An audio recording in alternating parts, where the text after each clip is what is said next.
Salam alaikum les frères. Habibi, habibi, habibi, habibi. Salut. Ça va? Non, ça va pas.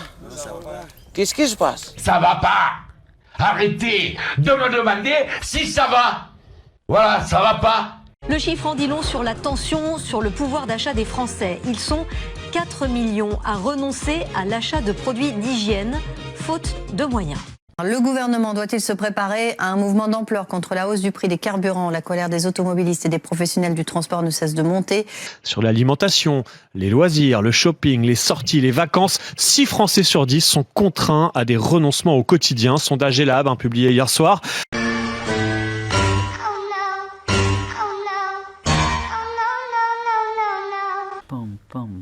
Allez, on y va.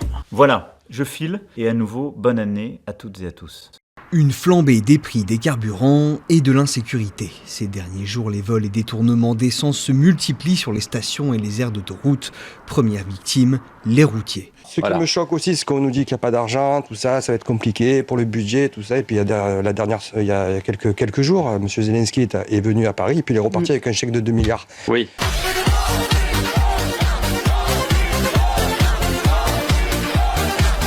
Donc moi ça me choque toujours, mais bon, apparemment les Français ne réagissent pas, donc... C'est la faute des Arabes. Il est libre, Max. Il est libre, Max. Il y en a même qui disent qu'ils l'ont vu voler. Oula, on est sur un dérapage complotiste, là. Vous savez où est le problème avec des gens comme vous? Dites-le moi. Vous êtes des escrocs. Vraiment. On est vraiment dans le cas où, voilà, à 2,50 centimes le litre, ça devient quasi un luxe d'aller faire de longs voyages en voiture. 2,21 gigawatts. Mon Dieu! Et la SNCF ne joue pas le jeu, on a des prix pharaoniques. Bande de bâtards. J'ai été impacté la semaine dernière sur Avignon. On m'a siphonné 400 litres de gasoil. Donc après, il faut courir, aller refaire le plein et on a toujours peur. Et on dort avec un œil et on est fatigué de surveiller. Donc, Et la semaine dernière, vous nous disiez que vous envisagiez tout simplement d'arrêter de travailler parce que sinon ça allait vous coûter d'aller bosser. Vous en êtes où aujourd'hui, Sophie? J'ai arrêté de travailler, tout simplement. J'ai pas eu le choix. La semaine dernière, j'avais pris sur mes repos. Et là, je suis obligée d'arrêter de travailler, tout simplement. J'ai pas de solution. C'est pas une vie de compter tout le temps. On se lève le matin en se demandant comment on va faire. On m'avait donné un numéro vert, mais il se trouve que j'ai eu un bon réflexe. J'ai testé le numéro vert qu'on m'a donné avant. Ça marche pas. Et moi, j'en ai ras-le-bol des numéros verts dans tous les sens. Donc, il est hors de question de procéder à un quelconque encadrement ou blocage des prix. Voilà. Ils écrasent les petites gens. Ils n'ont que ça. Ils ne voient pas, ils ne nous écoutent pas, ils nous méprisent. Près d'un Français sur 2 estime que la hausse des prix du carburant a un impact important sur son budget. Ça nous pousse à renoncer encore plus qu'avant finalement, parce que les Français ont visiblement pris l'habitude de se priver depuis 4 ans, nous explique l'INSEE. Le taux de privation matérielle est désormais de 13,1%, il était de 12,7% en 2024. Ça veut dire que de plus en plus de Français renoncent à des produits, à des services jugés souhaitables dans la vie quotidienne. On consomme par exemple moins de protéines, ça veut dire moins de viande, moins de poissons. On chauffe également par exemple beaucoup moins le logement en hiver. Oui. Ça fait au moins 6 mois que j'ai pas mangé la viande. Et la petite musique de la viande qu'il cuise dans la poêle.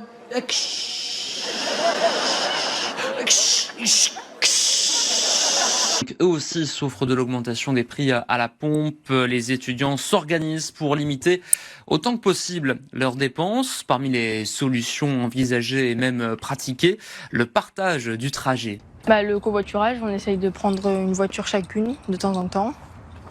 Et on essaye d'adapter nos horaires. Par exemple, moi je l'ai attendue aujourd'hui pour finir. Elle, des fois, elle m'attend et comme ça on rentre toutes les deux ensemble. Ces deux amis vivent à la Destrousse, à 1 heure du campus. Le budget essence peut donc monter jusqu'à 140 € par mois. Alors ça, c'est injuste.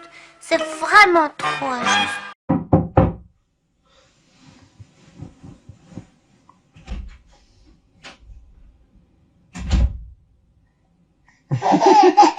Tu casses, tu répares, tu salis, tu nettoies, tu défies l'autorité, on t'apprend à la respecter. Coucou Gabriel Attal de tes morts.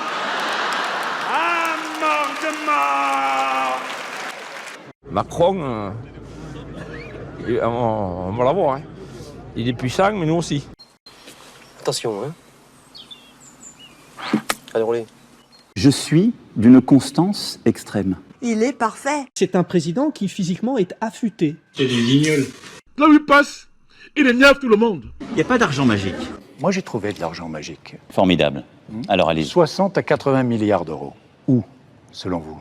Où trouve-t-on 60 ou 80 milliards d'euros? Vous allez me parler de la fraude fiscale. Voilà. C'est de la poudre de perlimpinpin.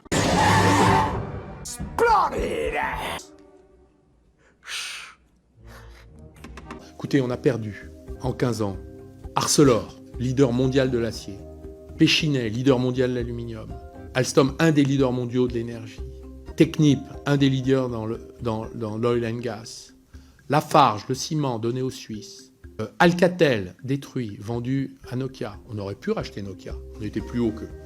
Bonjour à toutes et tous. Je vous parle même pas de Essilor. C'est ça le résultat? Vous êtes une commission d'enquête sur la souveraineté. La souveraineté, ça a un sens. C'est que ça, si vous voulez, quand vous perdez tout ça en 15 ans, il ne faut pas s'étonner s'il n'y a plus de PME en France, que les PME travaillaient pour ces boîtes-là. Des résultats, des résultats, des résultats. Bonjour les amis, avec Vincent, nous sommes venus cet après-midi déposer notre candidature. Tu inspires et puis en expirant, tu dis ben, je m'en fous, je m'en fous, je m'en fous. Est-ce que vous connaissez le tarif de la trahison de la France? C'est entre 10 et 15 millions. Monsieur Cron, il a touché, je crois, 13. Monsieur Lafont, 15. Monsieur Combe, 13. Voilà, c'est le prix de la trahison de la France. C'est pas cher, hein. Est-ce qu'on peut encore dire que c'est la faute des Arabes? Alors moi, vous savez, et c'est très intéressant ce que vous dites, c'est que tous les jours, quand on est au tribunal à Paris, on voit se juger justement des gens qui sont très modestes et qui vont très systématiquement en prison quand 4 étages plus bas on voit des personnalités politiques majeures qui vont en prison. Nicolas Sarkozy est allé en prison. Il est allé en prison 21 jours alors que il est allé quand même. Il est allé en prison 21 jours alors qu'on voit des dizaines de personnes par jour pour un vol de téléphone portable qui vont passer 4 mois en prison et il y a personne pour pour compter leur élégie sur les plateaux télé. Quelle indignité. Ça part complètement en sucette. Pays merveilleux. Après la vente d'Alstom à General Electric, la disparition progressive d'Alcatel, la vente de Sanofi Doliprane, et les multiples rapports McKinsey qui ont guidé les décisions des derniers gouvernements, un collectif de citoyens composé d'ingénieurs, de chercheurs et d'anciens gilets jaunes, ont décidé de passer à l'action. Ils ont mis au point, en secret depuis 3 ans, une machine révolutionnaire, qui accompagnera et apprendra au futur président français à dire non à de nombreuses tentations de liquider le reste des fleurons français. Une formation d'1 mois sera nécessaire et obligatoire pour le prochain président, afin de pouvoir enfin dire non aux milliardaires, au patronat, aux banques et à la haute finance. Affaire à suivre. Bonjour à toutes et tous. Monsieur le Président, est-ce que je peux tenter une roulade dans le jardin de l'Élysée? Allez-y. Merci beaucoup. Il va le faire en plus. Allô? Allô? Y a personne au bout du fil? Faut réfléchir, McFly, faut réfléchir. Oui, d'accord. Le peuple a faim, et quand le peuple a faim, il devient dangereux. Il faut absolument que Macron il lâche quelque chose. Il n'a rien lâché, hein. Ce dont vous rêvez n'existe pas. Il n'a rien donné jusqu'à présent. Il faut faire attention. Il ne faut pas laisser mourir le peuple de faim. Il faut qu'ils prennent de bonnes décisions parce que ça ira très mal. Au moment que le peuple n'a plus assez à vivre, alors ça va très très mal. On regroupe nos forces, ensuite on les encercle et après on les tape, on les tape, on les tape, on les tape. Façon de dire, c'est-à-dire qu'on verbalise et on prend les murs du son.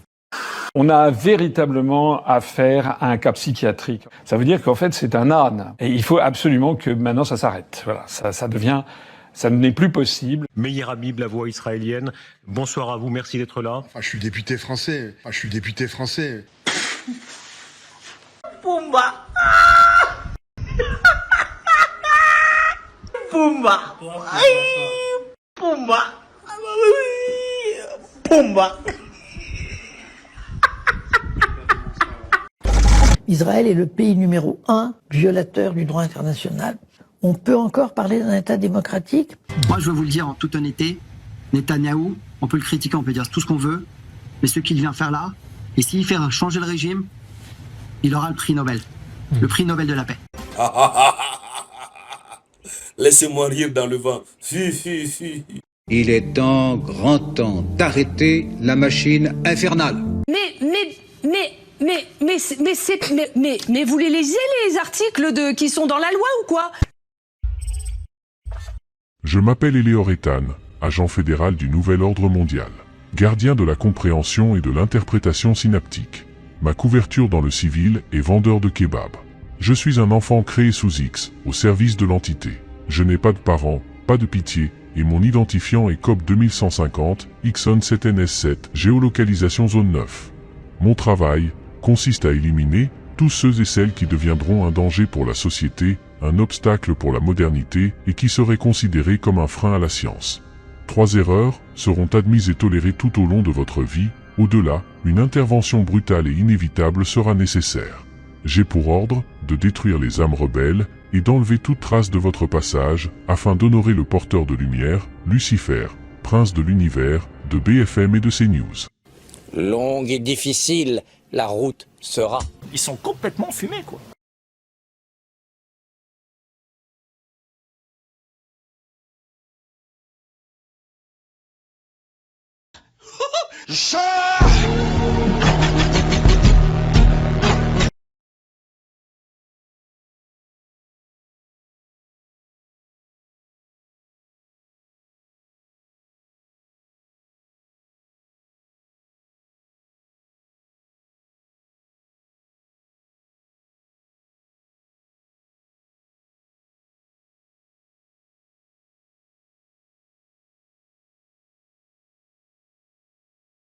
Le combat contre la bête immonde aujourd'hui, il faut le mener.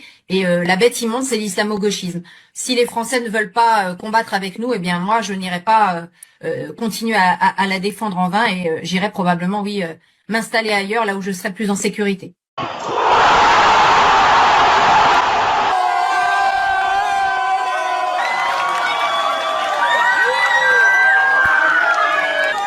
Le peuple français est décérébré. Le peuple français est décérébré. Ma question est, qu'est-ce qu'on fait puisqu'on est en démocratie? On peut pas forcer les gens.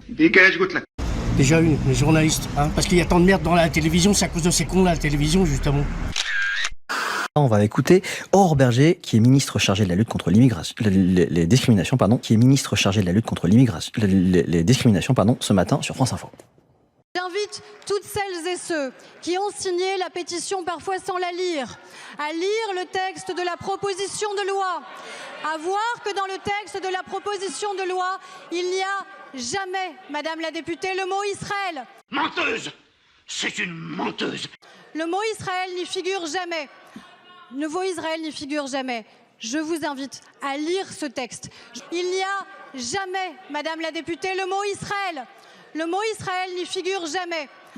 Le mot Israël n'y figure jamais. Il n'y a jamais, Madame la députée, le mot Israël. Le mot Israël n'y figure jamais. Arnaud Slot a dit on va essayer d'aller les chercher. Ouais. Ça va pas, les gens ils viennent à la télé pour insulter. Je comprends pas. Bref. Le mot Israël n'y figure jamais. Il n'y a jamais, Madame la députée, le mot Israël. Le mot Israël n'y figure jamais. Le mot Israël n'y figure jamais. Vous avez compris, Prisca Thévenot? Ah non, moi j'ai toujours pas compris. La ministre des Solidarités et des Familles, Aurore Berger, tape du poing sur la table. Nous mettrons en place des travaux d'intérêt général pour les parents défaillants. C'est ce qu'elle déclare dans la dernière édition de la Tribune dimanche. Un choc d'autorité dont on a besoin aussi dans notre pays. Typiquement, on a vu aussi parfois dans les émeutes des parents qui étaient absents, des parents qui parfois encourageaient aussi leurs enfants à commettre des actes qui sont illégaux. Avant, il y avait la prière, vous avez dit que c'est pas bon. Avant, les parents pouvaient reprendre leurs enfants, mais leur donner une tape s'ils le méritent. Vous avez dit qu'il ne faut pas le faire. Vous les mettez même en garde à vue quand ils le font. Vous avez empêché aux parents d'élever les enfants convenablement. À l'école, vous avez dit si on donne un 0 à un enfant, vous le traumatisez. Je vous demande de revenir, de demander à Dieu un peu de sagesse, parce que vous n'auriez pas agi ainsi si vous vous étiez adressé à lui. Lui, il est celui qui est capable de vous donner toute intelligence pour mener à bien un pays. Mais non, vous avez rejeté Dieu. Eh bien, aujourd'hui, voilà. Ce qui arrive aujourd'hui, c'est le boomerang. Ça vous revient.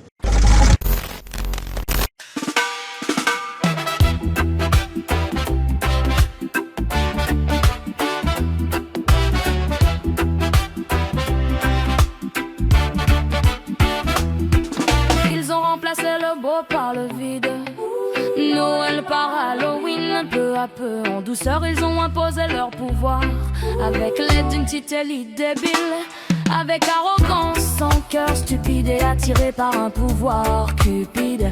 Ils ont assombri le monde, ils ont réussi à imposer peu à peu leur mode immonde. Ils sont devenus de plus en plus présents, confiants, protégés comme des guides. Ils font peur aux enfants avec leur style horrible. C'est laid, c'est triste, c'est pathétique. Bellec, les cousins de Gouloum sont sortis. Ils ont remplacé le beau par le vide. Noël par Halloween. Ils ont fait de notre paradis un jardin bourré d'épines. Ils ont remplacé le beau par le lait, le ciel par les abîmes. Ils ont remplacé le beau par le vide. Noël par Halloween. Ils sont attirés par le désespoir, par les poches d'hémoglobine.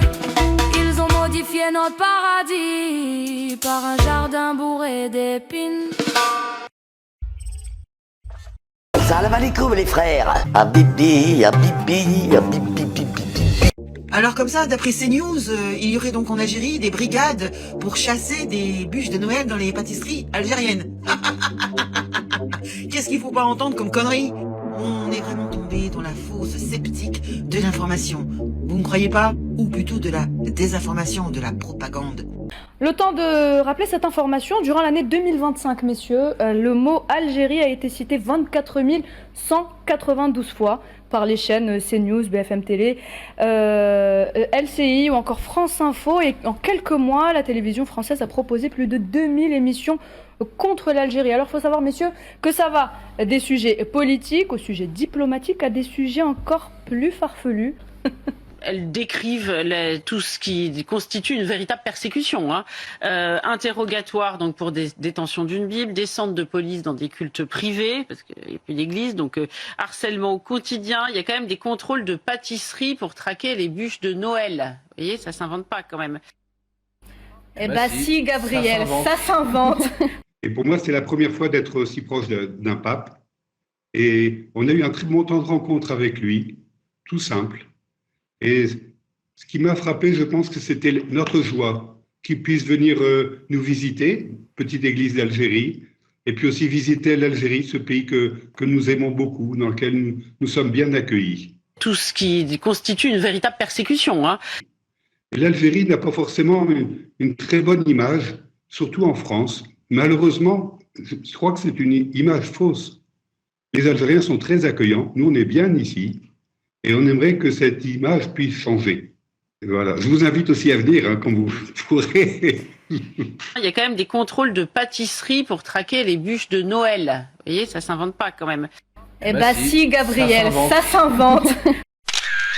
Les médias en France, c'est une honte absolue. Le Conseil national de la résistance en 1944 avait décrété le pluralisme des médias. Aujourd'hui, 90% des médias privés appartiennent à 7 milliardaires qui sont tous du même camp. Et du côté des médias publics, c'est la voix de son maître. L'histoire s'en souviendra. Moi, je suis descendant de ceux pour lesquels le monde a dit qu'il était stupéfait en découvrant les charniers des camps d'extermination. Ben, le monde se posera la question comment l'Occident, qui se dit civilisé et qui dit que les soudards, c'est les autres, comment il a pu organiser et armer. Au sommet de l'État, il n'y a que des Marie Chantal et des Pinocchio, avec le nez qui s'allonge au fur et à mesure qu'ils mentent. Comment est-ce qu'on peut dire aux Français qui ont vu les images de ces émeutes, de ces razzias, comment est-ce que vous pouvez leur dire sérieusement que ça n'a aucun rapport avec l'immigration? Évidemment que ce sont des enfants de l'immigration. Bientôt c'est la fin du monde, vous allez payer, vous inquiétez pas. Le sang de mouvement, vous allez manger. Le sang de mouvement, vous allez manger. Mais c'est clair. Mais oui, c'est clair. Bienvenue à l'hôpital psychiatrique des journalistes de CNews, BFM et LCI. Algérien, Algérie, islam, halal, immigration, algérien. Aucune amélioration, c'est pire, c'est le syndrome de l'algérophobie chronique. Algérien, Algérie. Zemmour, Bardella, Knafo, Marion Maréchal, Le Pen, Enrico Macias, Bruno Retailleau, De Villiers, Ménard, un beau portrait de famille. On les appelle alors les nostalgiques de la colonisation, des gens qui ont passé des années à expliquer que la colonisation c'était bien, que c'était une mission civilisatrice. Et dans la famille justement des nostalgiques de la colonisation, je demande le fils, le plus jeune, Jordan Bardella, président du Rassemblement national, futur candidat à la présidentielle, vu que Marine Le Pen a quelques soucis avec la justice. Inéligible pendant 5 ans avec effet immédiat, mais aussi condamné à 4 ans de prison, dont 2 ans ferme aménagés sous bracelet électronique. Marine Le Pen a vécu aujourd'hui le pire revers de sa carrière politique. Dans son jugement de 152 pages, le tribunal correctionnel de Paris accable la chef de file du Rassemblement national et plusieurs dirigeants et anciens dirigeants de son parti.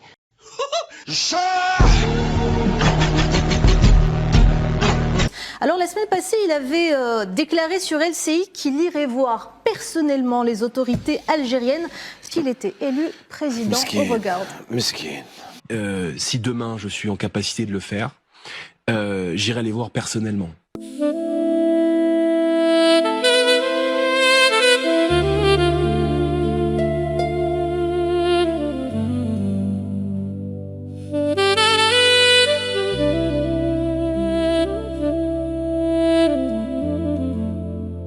C'est quoi Jordan Bardella? C'est un pur produit télévisuel, un produit marketing parfaitement formaté pour l'extrême droite et qui a jamais rien fait de sa vie hormis d'avoir occupé un emploi fictif au Parlement européen. Justice, la présidente du RN et 26 autres personnes ont été renvoyées devant le tribunal correctionnel de Paris dans l'affaire dite des assistants parlementaires. Ils seront jugés pour détournement de fonds publics. Ils sont accusés d'avoir détourné des fonds de l'Union européenne. 1, 2, 3, 4, 5, 6, 7, 8, 9, 10... 31, alors moment, ça tourne l'usine. La folie, Roger.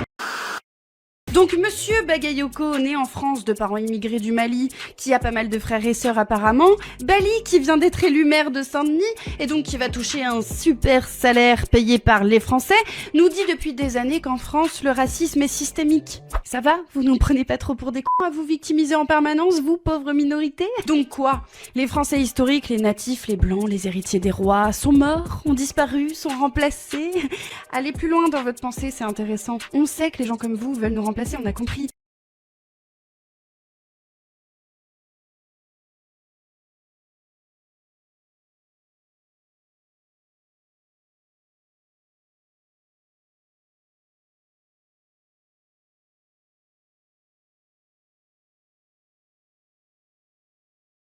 Permettez-moi de vous dire que la France est au natif et qu'on dégueule les gens qui tiennent ce genre de propos. Donc tu vois, les auto-entrepreneurs, les travailleurs et des blancs comme moi vous payent. Vous êtes payés par nous. Alors tu seras gentil de nous respecter et de respecter notre pays.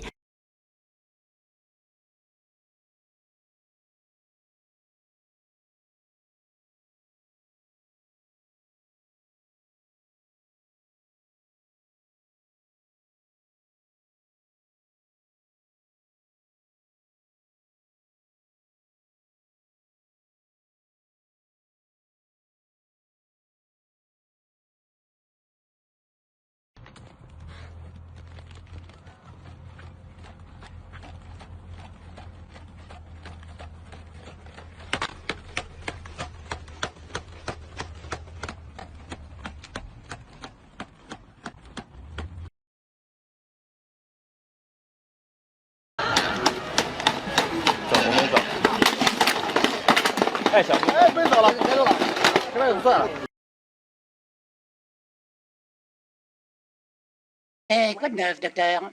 J'ai dit, quand je suis arrivé à l'hôpital, j'ai dit que je voulais pas une infirmière noire, poliment, je l'ai demandé poliment, ouais. Et tu as le droit, c'est normal, tu as le droit. Tant que c'est formulé poliment et calmement. Et j'ai dû me répéter 3 fois. Et l'infirmière, il y a une infirmière chef noire qui rote et qui fait comme ça, Angélique. Déshabillez-vous, je vais vous regarder, je fais toi dehors. Je fais, allez hop. Ah, monsieur, ne vous énervez pas. Dehors, je fais. Ça dépasse tout ce que j'ai pu imaginer. On a repoussé les limites, là. Alors, je vais au comptoir, je fais, voilà, j'aimerais bien Une infirmière qualifiée de ma couleur, je fais blanc, je fais... Ah ouais, mais ici, il n'y a pas de propre racisme. Je fais ici, c'est pas une question de propre racisme. Je fais, moi, je suis comme ça, je veux... Et j'exige, j'ai payé, je paye. Donc, je veux quelqu'un de ma couleur. Je fais, ah ben, c'est elle ou c'est rien du tout. Alors, moi, j'étais au comptoir, je l'ai empoigné comme ça. J'ai fait, maintenant, moi, tu vas me chercher un médecin ou tu vas envoyer ta gueule par terre. Je fais... Et je vous recommande expressément de faire fissa. Ça te gênerait qu'il soit une infirmière, un médecin noir? Oui. Bien sûr. Parce que quoi? Parce que je suis raciste aussi. Hein. Oui, mais d'accord, mais en vertu de quoi? C'est ça que je... Comment ça, en vertu de quoi? Je veux dire, bon, elle a fait ses études, elle a été diplômée, la femme, j'imagine. Oh, mais rien qu'à penser que c'est noir, je veux pas qu'elle me touche. Ça, c'est... Ah oui. C'est dégueulasse. Bonjour Monsieur Retailleau, est-ce qu'on peut menacer de mort une journaliste et rester sénateur LR? Parce que vous n'avez pas répondu sur ce point, et vous avez aussi dit sur France Inter ne pas être au courant. Or vous étiez au courant 5 jours avant, on a des images de votre conférence de presse. Souhaitez pas nous répondre? J'aime le couscous. Ouais. C'est une confession que je vous fais ce soir, c'est le scoop que je voulais faire à BFM sur votre antenne, cher Benjamin Duhamel. J'aime le couscous, j'adore le couscous. On n'en attendait pas moins. J'aime le couscous. Après une série de résultats électoraux particulièrement pitoyables, lors des dernières consultations, le groupe Les Républicains et son président Bruno Retailleau ont décidé d'impulser un changement radical afin de redresser la barre et de reconquérir les électeurs. C'est dans ce cadre qu'ils présenteront officiellement, lors d'une conférence de presse ce jeudi à Paris, leur nouvelle recrue, Jean-Marie Guénaud, plus connu sous le nom de Ragnar le Celte. Son arrivée au sein du groupe LR marque une volonté assumée de durcir le discours sur les questions migratoires, sur la laïcité et la lutte contre l'islam politique. Il sera chargé de porter les nouvelles propositions du parti sur la sécurité intérieure. Affaire à suivre. Quoi de neuf, docteur? Moi, il me faut 2 chaînes, ça me suffit, j'ai pas besoin de rien d'autre. Oui. J'ai pas besoin qu'on grimpe sur le toit pour me mettre 7 ou 8 ou 10 chaînes, j'en ai pas besoin. Mais il n'y aura plus rien sur votre écran. Eh ben, s'il n'y a plus rien, on regardera rien. This is pure anti-Semitism. Que vous écoutiez BFM, que vous écoutiez France Info, chaîne publique, chaîne privée, c'est de la merde. Oui. Wake me up before you go. Don't leave me hanging on the line with Jojo. Wake me up before you go. Don't leave me down tonight. C'est catastrophique, mais c'est pas possible, c'est catastrophique. Ce n'est pas possible. Croyez-moi, c'est pas possible. Hey! Bouge pas, face d'huître! Inspecteur Axel Foley, on m'a dit que tu t'es toujours pas abonné à Blédivision, face de libellule. Qu'est-ce que tu attends? Allez, clique!